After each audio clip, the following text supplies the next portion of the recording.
دغه موقت حکومت سره جوړ نه دي او دا نه خوښوي، عمده ټکی پکې څه شی دی؟ خیر اوسئ. مننه، ډېره ښه پوښتنه ده. موقت حکومتونه معمولا هغه وخت جوړیږي چې د کور دننه شخړوي، یعنی د یو هیواد اوسیدونکو په خپل مابین کې کورني جنگ او جګړې ولري او وروسته له هغې بیا یو موقت حکومت ورته جوړیږي تر څو دا جنگ او جګړو ته د پای ټکی کېږي او له هغې لارې یو نوي حکومت او باثباته حکومت ته لاړ شي. نو اوس په افغانستان کې خپله د افغانانو په مابین کې جنگ او جګړه نه ده، یوې خواته امریکایان دي، له بلې خوا طالبان دي. که موږ وایو چې موږ موقت حکومت جوړو، یعنې موږ امریکایانو سره موقت حکومت جوړو، نو امریکایان خو د دې هېواد نه دي، هغوی خو دلته راغلي وو، دا هېواد یې نیولی و، اوس بېرته ځي یا د وځي، نو بل چا سره سړی موقت حکومت جوړ کړي. دا یو لامل ده. دویم لامل دا ده چې موقت حکومتونه معمولا بې ثبات او ثبات نسی راوړلی، سره له دې چې موقت حکومتونه مختلف ډولونه لري. موږ تیر 2 موقت حکومتونه ولیدله. یو موقت حکومت چې حضرت صاحب او رباني صاحب خدای پاک د دواړو وبخي، دوی مشران و. نتیجه دا سوله چې د کابل په ښار په هره کوڅه کې جنګ او جنجال وي. رباني صاحب 4 کاله 4 میاشتې او 14 ورځې حکومت وکړ. حضرت صاحب 3 میاشتې د کابل په ښار کې شپه او ورځ جنګ و او دغه حکومت فقط په 11مه ناحیه کې و، په بله ناحیه د کابل کې شتون نه درلوده. د کابل په هر څنډه کې یو پاچایي وه او وروسته له هغې نو بیا په ټول هېواد کې دوی په خپل مابین کې جنګ او جګړې شروع کړلې تر څو چې طالبان را پیدا شول او ټولنې ته یو ثبات او دوی ولاړل کولاب ته. یعنی دغه حکومت د 11 کالو د جنګ تیږه کېښودله او دغه موقت حکومت په افغانستان باندې حد اقل 10 کاله جنګ تحمیل کړ. همغه وخت موږ موقت حکومت نه درلودلی او واک مستقیما له نجیبه یو مجاهدینو دولت ته ورکړل سوي و. یقینا اوس په دغه جنګونه نه و. دویم موقت حکومت چې د بون په کنفرانس کې جوړ سه چې کارزای صاحب دغه مشري کوله، ومولیدل چې دا موقت حکومت هسې دې چې 20 کاله په افغانستان کې جنګ او جګړه وي او بهرني ځواکونه هم حضور ولري. اوس که د دریم ځل لپاره یو موقت حکومت جوړیږي نو زما ان به دا وي چې 40 کاله به نور هم په دې ټولنه کې جنګ جدال او وحشت وي. او بل معمولا موقت حکومت کې ویل کېږي چې تاسو یو بېطرفه سړی راولئ. دا منطق نه مني. یو بېطرفه سړی راولئ، هغه پاچا کوي شی چې پاتې دي چې هغه یې چور کړي.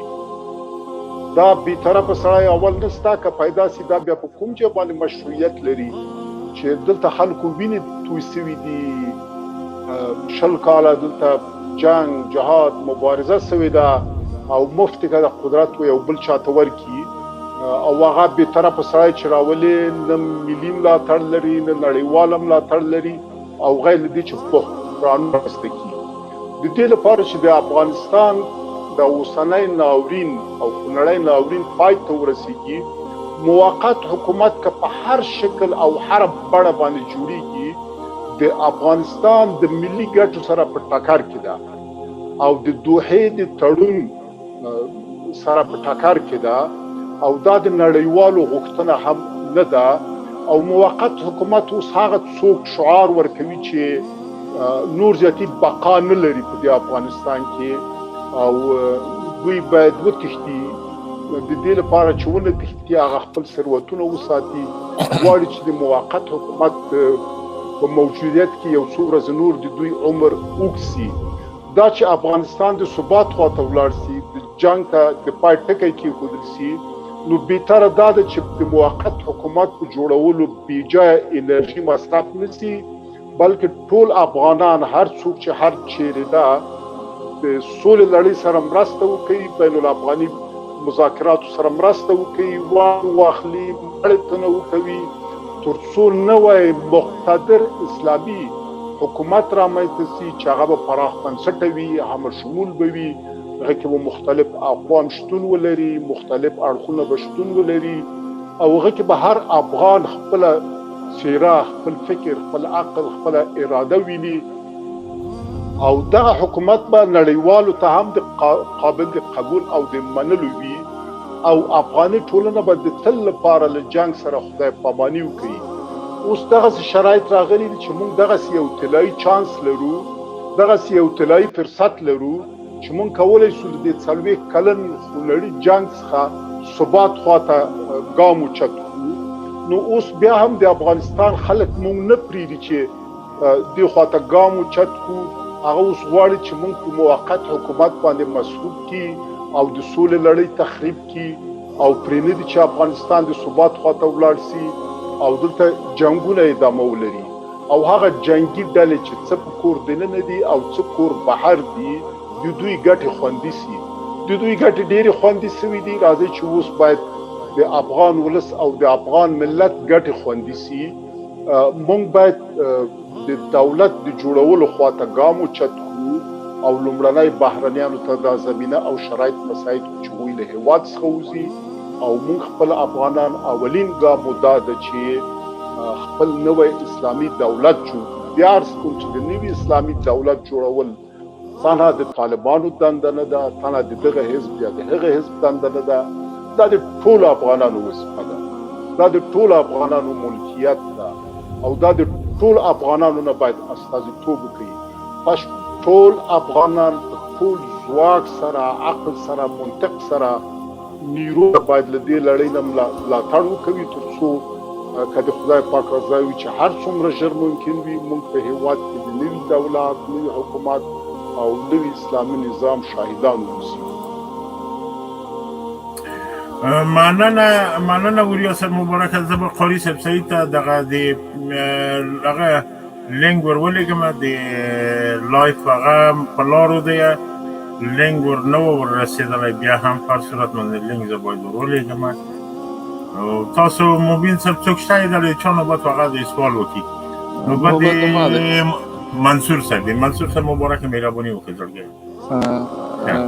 السلام علیکم شاهین صاحب ته، جنرال صاحب ته، اوریا صاحب ته، ټولو ته سلامونه وړاندې کوم. زه 3 سواله لرم خو لږ غږ بس شاید ته درشي. غږ خو مې درځي؟ هو غږ هم سم دی. ما ته به لږ د رګي وخت راکړې. زه 3 سوال لرم. دغه کوم وضاحت چې دلته اوریا صاحب ورکړي چې دلته په موقت حکومت نه وي. ګوره عباس تانکزی د موږ مجاهد په روسیه کې ویلي چې اشرف غني به برکنار شي. تاسو وضاحت ورکوئ که سوال کوئ؟ نه 3 سواله لرم. زه دغه 3 سواله لرم چې دلته سوال وکړه. ده ویلي چې موقت حکومت موږ نه غواړو او دلته په کومه طرحه کې او په کومه توافقنامه کې شوي دي چې اشرف غني به د دې دندې نه ګوښه کېږي او موقت حکومت به راځي او بال د هغې به بیا موږ آتشبس کوو، انتخاباتو ته به ځو او دلته به یو اسلامي نظام راځي. آیا چې آریا صاحب دلته اوس وویلې چې موقت حکومت دلته انتن نه ورکوي یا مخکې کوم موقت حکومت و او هغې نه موږ ښه خاطره نه لرو، نو ولې بیا طالبان دغه تار وړاندې کړی دی؟ دا یو سوال دی. پرېږدئ. دویم سوال دوم سوال دا دی چې دغه کوم نظام چې نن راغلی دی دا خو دوی نارې وایي چې د ملت په رایه راغلی دی، یعنې دغه ملت چې جوړ دی. د دولت دنده چې دی، د دولت دنده دا شی دی چې د وطن ارضیایي او د وطن د اثارو د مال د خلکو د ملت نه دفاع وکړي. نو دلته خو وینې چې موږ هره ورځ هغه جنګونه او هغه قتلونه او هغه غارت او هغه غلو او هغه غاصبین دلته شته دی او دوی نارې هم وهي چې موږ دلته جمهوري اسلامي افغانستان لرو. ولې د ملت آرزو ته او د ملت مشکلات رسیدګي نشي کولی؟ دا بل سوال. او بل سوال مې دا و چې دوی هغه خلک چې د موږ او تاسې سپین ږیري او ښځې او ماشومان به ردیب ودرول او بمونه به ورته وتړل او په قتل به ورسول، نو هغه خلک 3,000-4,000 نفر لکه د داعش تروسه په دغه نظام کې دي، ولې یو مجازات نه کوي؟ ولې یو په اعدام محکوم نه کړي چې دوی طالبان د امریکا په مقابل کې جنگېدلي دي او په هغه جنگ کې نیول شوي دي بندیان دي او نن امرالله ناسالي وایي چې موږ به دا ادامه وکړو چې که طالبان د دغو کارونه مخ ونه ګرځوي. دغه درې سواله مې نو دغه وضاحت تاسې نه مننه. ښه پوښتنه ده. تر کوم چې ما د ستانکزي صاحب مصاحبه واورېدله، هغه داسې وویل چې موږ به له نوي حکومت سره خبرې وکړو، مشروط یې کړله چې بهرني ځواکونه ووځي او د بین الافغاني مذاکراتو په نتیجه کې نوی حکومت جوړ شي. تاسې که وروستي توضیحات وګورئ او دې ته بیا جنرال صاحب ښه جواب ورکړي. لمانه زما اندازه چې په رسمي ډول باندې حد اقل ما چیرته د طالبانو مطبوعاتي کنفرانسو کې یا په لیکنو کې د موقت حکومت په هکله څه نه دي اورېدلي او چې ملاتړ یې کړی وي یا یې تایید کړی وي. نو هغوی هلته له امریکا سره یو اسلامي دولت په راتګ باندې هوکړه کړې ده او اسلامي دولت له موقت حکومت سره فرق لري. دا یو دولت ده چې دې کې طبیعتاً مشرتوب د دولت، مدیریت د دولت او رهبریت د دولت له طالبانو سره دي او دغه د 20 کلن جهاد، مبارزې او سرښندلو محصول دغه دولت وي او دغه دولت په حقیقت کې د ټولو افغانانو د غږ، د دردونو، د رنځونو محصول وي او دغه دولت نو کولی شي چې د افغانانو په زخمونو باندې، 20 کلونو زخمونو باندې ملهم کړي. نو زه فکر کوم چې بهترینه لارې همدا ده. حد اقل ما له ستانکزي حکومت په هکله څه نه دي اورېدلي، خو بیا هم له جنرال صاحب نه هیله کوم چې په دې هکله زیات توضیحات ورکړي. راځو د ملت رایې ته. اوسني چارواکي چې په کابل کې دي په تېرو 14 کلونو کې هېڅ یوې د ملت رایې باندې نه ده راغلی. وګورو چې د بون په کانفرانس کې کرزی صاحب راغی او کرزي صاحب 10 کاله پاچاهي وکړله او د بون کانفرانس چې هلته جرمني کې جوړ شوی و څومره د ملت اراده وکړه. طبیعتا هلته د ملت اراده نه وه او له 10 کلونو نه وروسته دا 2 دفعې ده چې پاچاهي د ارګ له ډاکټر صاحب غني سره ده. یو وار د جان کیری په مرسته باندې راغی او دغه دویم ځل بیا دواړو ډاکټرانو په خپل مابین کې یو توافقنامه امضا کړله تر ماموریتونو، سفارتونو، کنسلګریو پورې په مابین کې 50% وویشله. بس دلته د ملت رایه نشته ده، د ملت رایه رول نه درلوده، د ملت اراده پکې شتون او حضور نه لري. هغه چا چې ډیر زور درلوده، ډیر وزارتونه قومندانۍ واخیستې، چا چې لږ زور درلوده لږې واخیستله. چې اوسنی حکومت په یو سهامي شرکت باندې تبدیل شوی ده. څوک پکې 15% ونډه لري، څوک 10% ونډه لري، څوک 20% ونډه لري. دا چې ولې دوی د ملت په قصه کې نه کېږي، دا د تاسو د پوښتنې بله برخه وه. ځکه دوی د ملت د رایې په نتیجه کې نه دي راغلي، دوی د ملت د ارادې په نتیجه کې نه دي راغلي.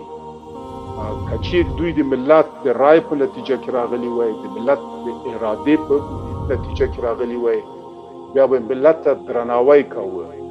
چې دوی زیات درناوی اوس دغه لومړۍ درجه چارواکو بهرنیانو ته، مثلا ډاکټر صاحب غني وایي چې زه د نړۍ امنیت ساتم، زه د نیویارک امنیت ساتم، زه یو افغان یم، د ما د نیویارک په امنیت باندې څه، د ما د نړۍ په امنیت باندې څه چې زما ورور هلته د عسکر په نوم، د طالب په نوم، زمونږ ښځه د یو بل په نوم باندې کونډه سي.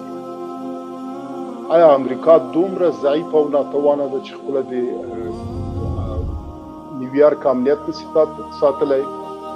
اما جهان کې چې دا مملکتونه دي هغوی خپل امنیت نشي ساتلی، هغوی ساتلی سي. دغه زمونږ وظیفه نه ده او دغه شعارونه هم دغه معنا ورکوي چې موږ د افغانانو نه د بیرونیانو ګټو ته ژمن یو او هغوی ته خپل تعهدات سرته رسوي نو همدغه بنسټ ده چې سره لدی چې افغانان بهرني ځواکونه په خپل هیواد کې نسی زغملی او ندي زغمل سوي هغه حکومتونه چې دغه سي د ملت په اراده کې نوي رامنځته سوي هغه هم د افغانانو لپاره د منلو وړ نه دي او د زغم وړ نه دي او هغه حکومتونه چې د بهرنیو ټانکونو په واسطه باندې خلکو باندې حکومت کړی ده کله چې بهرني ټانکونه وځي دوی سیاسي عمر هم بیا پای ته رسیږي نو پر دې بنسټ باندې دوی خلکو ته خدمت نه کوي چوپړ نه کوي خدمات نه عرضه کوي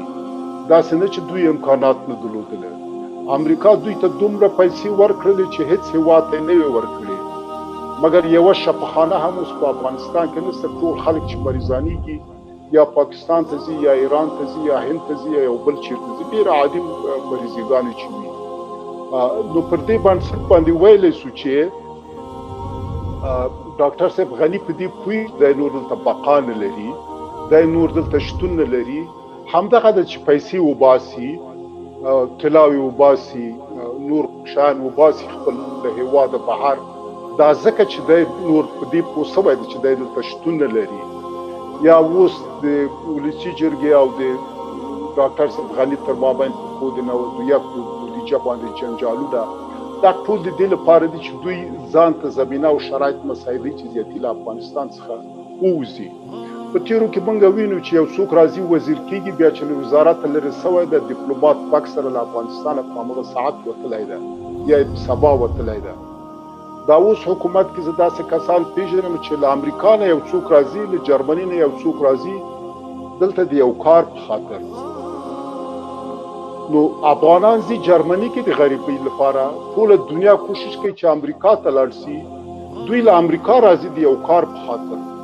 معاش خو دلته یا 10,000 یا 10,000 یا 10,000 یا 1,00,000 یا 2,00,000 افغانیو نه جیب نه ده نو آیا څوک امریکا د 1,00,000 افغانیو معاش په خاطر باندې پرېږدي یا 10,000 افغانیو معاش په خاطر نه دوی د کار په خاطر نه راځي اساسا له امریکا او جرمني نورو ژبو دوی د چور په خاطر راځي دوی د غارت په خاطر راځي دا خپل چور او غارت کوي نور بیرته ځي دا چې افغاني ټولنه کې د ورځې 100 نفر هم لکېږي 1000 نفر هم لکېږي دوی ته بې تفاوته ده ځکه هم دوی خوندي دي او هم د دوی اولادونه او کورونه خوندي دي چې بهر اوسېږي او که کور دننه هم دي په زرهاو باډیګاردان دي مختلفو کلاګانو مابین کې شتون لري لکه بندیانو غوندې هلته دوی ژوند کوي اما هر وخت چې زړه سي بیا وځي له هېواد څخه نو دغسې خلکو نه دغه توقع هم زه فکر کوم په زیاتې کچې به درسته نه وي چې دوی د خلکو ته خدمت وکوي او خلکو ته د چوپړونه وړاندې کړي بالکل مننه ډېره زیاته اوریا صاحب راوشو قیس فکر کوم چې نشته دی قاضي عبدالله صاحب مهرباني وکړئ السلام علیکم ورحمۃ اللہ وبرکاتہ شاهین صاحب ته او ستر جنرال ورور او محترم اوریا صاحب او منصور افغان ټولو د سټوډیو داخل د باندې ته احترامات او سلامونه وړاندې کوم وروسته د سلامه څخه د اوریا صاحب څخه زما دا پوښتنه ده یا دغه داعشیان چې په افغانستان کې کوم اوس عملیات کوي یا کله ناکله جلال آباد کې ښکاره سي کله ناکله په کابل کې ښکاره سي کله ناکله په نورو ولایتو کې ښکارېږي ایا دا د حکومت لاسپو چې د حکومت تر لاس لاندې د هغه تر اختیار لاندې کارونه کوي که د امریکایانو د خوا څخه غیر مستقیم ډول باندې په افغانستان کې مداخله ده مننه ډېره ښه پوښتنه ده ګوره افغانستان کې چې کوم داعش شتون لري دغه د سوریې او عراق داعش نه ده دغه داعش چې ده د ځینو ډلو ټپلو نه جوړ شوی ده یا د ګاونډیو هیوادونو په مرسته باندې او یا د حکومت په مرسته باندې تیر پارلمان کې اتمر صاحب باندې دا د پارلمان غړو د ولسي جرګې غړو ویلي چې دا کې اتمر صاحب لاس لري او له یو ګاونډي هیواد سره تفاهم کړی دی او د همغه تفاهم په بنسټ باندې داعشیان رامنځته کړي دي او مرسته ورسره کوي بیا هم چې زه ادرس درکم تیل ولسي جرګه کې وکیلانو به ویل چې داعش مطلق دولت پورې اړه لري، دولت هغه حمایت کوي. زما اندازه چې د قطر د سولې هوکړه لیک هغه سند ده، هغه شرعي وثیقه ده چې په حقیقت کې د داعش مرګ په باندې تثبیتېږي او د داعش د مرګ زیری ورکوي. په هغه ورځ چې موږ نوی حکومت او دولت په افغانستان کې ولرو، نور به د تل لپاره د داعش لمن د افغانستان څخه ټوله سوي او نور به دلته داعش شتون ونه لري. زما عرض دا ده چې داعش یو بیرونی پدیده ده او دلته چې چا جوړ کړي دي دا د استخباراتي موخو لپاره جوړ سوي دي او د استخباراتي اهدافو خاطر د ملت په ضد ترې نه استفاده کیږي، د ملي ګټو په ضد ترې نه استفاده کیږي، چې معمولا دولت په دې باندې متهم شوی دی چې په یو ډول نه یو ډول ملاتړ او حمایت ترې نه کوي. مګر کوم وخت چې بیا کوم چې نوی حکومت راځي، نور به داعش په افغانستان کې شتون ونه لري. مننه الله دې اجر درکړي. رابش منصور صاحب مبارک، السلام علیکم، مهرباني وکړه. منصور افغان ورور، السلام علیکم ورحمت الله. وعلیکم السلام ورحمت الله وبرکاته. مهرباني. شاین صاحب ته اوریا صاحب ته او جنرال صاحب ټول مرګورو ته طاهر صاحب اسد الله ته ټول ته سلام کوم. الله دې چې ټول روغ او جوړي. غږ مې صحیح ده شاین صاحب؟ بالکل غږ دې افاده کیږي، یعنی اخذ کیږي. ښه ده، تر اوسه مهرباني. د اوریا صاحب نه یو دوه پوښتنې مې لرلې شاین صاحب. اول پوښتنه مې دا ده چې هغه د مخکې جواب ورکړي چې د رولاغنی چې دا د کابل د ایرپورټ نه دا رقم باکسونو کې پیسې انتقالوي دوبۍ ته یا لبنان ته. نو دا سوال موږ لرو عوام افغانان چې هغه 450,000 افغانان چې اشرف په مخکې قرباني وکړې ده، دغو فامیلونه ولې نه راجګېږي چې د دغو خلکو مخه ونیسي چې هغه پیسې انتقالي هغه په دغو کونډو رنډو ته ورکړلی شي چې کوم یې د دوی حق ده کې. او یو مې دا سوال په دې کې چې کومه ده نو هغه خلک ولې نه راجګېږي. او دې سوال کې بیا دا پوښتنه لرم د اوریا صاحب نه چې د سړي کوم کلتوري فکري د ایډیالوژي د افغانانو سره نه جوړ. که تاسو وګورئ اوسه پورې د عبدالله میرمن موږ نه ده لیدلې په سوشل میډیا کې، د حکمتیار میرمن موږ نه لیدلې په سوشل میډیا کې. د عبدالله میرمن خو هندوستان کې خلک ویني، خو هلته څه کوي. شاین صاحب خو د ما دا مطلب دی چې دومره په ښکاره موږ نه ده لیدلې لکه د میرمن چې د سره ناسته وي. بیا د بي دي ډېره معافي. که تاسو وګورئ کله واري داسې ورقه غوندې پړتوګ هم اغوستی وي. د افغانستان ملت یو غیرتي ملت ته، اسلامي ملت ته، نو دا سره چې کوم د فکري کلتوري ایډیالوژي دا د ملت سره نه ده جوړ. د دې په خلاف باندې عام افغانان ولې نه راجګېږي چې وایي دا سره چې کوم د موږ سره نه ده جوړ. دا مې یو سوال څه. او بل سوال مې دا ده که چېرته انشاءالله اسلامي حکومت راغی افغانستان ته، که اسلامي حکومت چې کومه ده دې سړي ته عفو هم وکړله، ویلې چې شاین صاحب زمونږ غږ دې شته جنرال صاحب؟ او غږ دې شته جنرال صاحب. ستونزه یو ځل بیا ټولو ته سلامونه وایم. دغه مخکې ورور د موقت حکومت خبره وکړله چې د استانګزي په ماسکو کې د موقت حکومت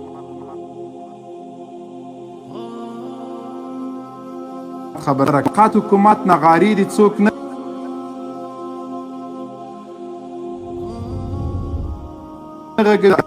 غني پاکستان ته نور هیوي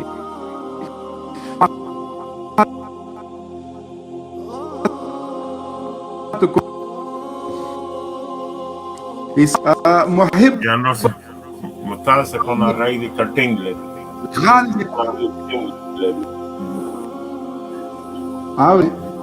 او غای دی کټینګ لري لګ نورم روسان کا انټرنیټ جنرال څنګه سم کوم نو انټرنیټ خو څه دی غرابل نه د زیرا کاش کم دا شاید نو اوره مهرباني غږیږي بیا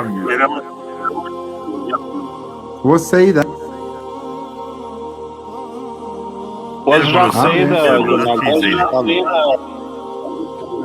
زه صحیح نو د موقت حکومت نغارې د څوک نه غږوي. موقت حکومت په دې معنا نه ده چې په دې حکومت کې به د پارلمان پاروکاش رئیس هم ناستي، غني به هم ناستي، د CIA او د بلیک واټر جاسوس او د کرملین جاسوس صالح هم پکې ناستي. هغه څوک به پکې ناستي چې ښځې $18,000 تنخواه اخلي. محب امریکایي الاصل افغانان به پکې ناستي. افغان شموله حکومت، اسلامي حکومت په دې معنا نه ده چې دلته د جمهوریت نغاري وغږول شي. هغه څوک چې د جمهوریت نه دفاع کوي هغوی دې په خلاصو غږونو واوري. چې څوک له جمهوریت نه دفاع کوي هغوی به د جمهوریت پور مونږ ته راکوي. دغه جمهوریت تر نامه لاندې دلته افغانان وژل شوي دي. د دغه جمهوریت تر نامه لاندې د مونږ د خویندو د وا معتصمات چغې جګې شوي دي. د دغه جمهوریت او د لغړې دیموکراسۍ تر نامه لاندې په مونږ د بمونو مور استعمال شوی. دغه جمهوریت او دغه دیموکراسۍ زمونږ مدرسې بمبار کړي دي. دغه جمهوریت د مونږ قرآنونه په وینو باندې سره کړي دي. هغه څوک چې د جمهوریت نه دفاع کوي د اسلامي قوانینو مطابق دی د جمهوریت شوي ظلمونو پور له دوی خلکو نه واخیستل سي. تاسو د کوم جمهوریت ننګه کوئ؟ هغه جمهوریت چې په دې 18 کالو کې صرف په ستاره افغان کې څو افغانو پیغلو پټې لرې کړې، د هغه جمهوریت خبره کوئ؟ که د هغه جمهوریت چې د ایسچیو د دوستم د ستراتیژي سبب شول، که هغه جمهوریت چې د فوټبال جنکۍ سره همدغه د سپورت د فدراسیون مشر کومې معاملې وکړلې، تاسو د کوم جمهوریت نغاره غږوئ؟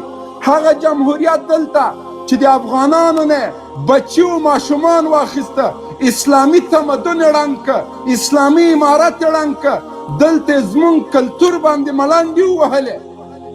دغه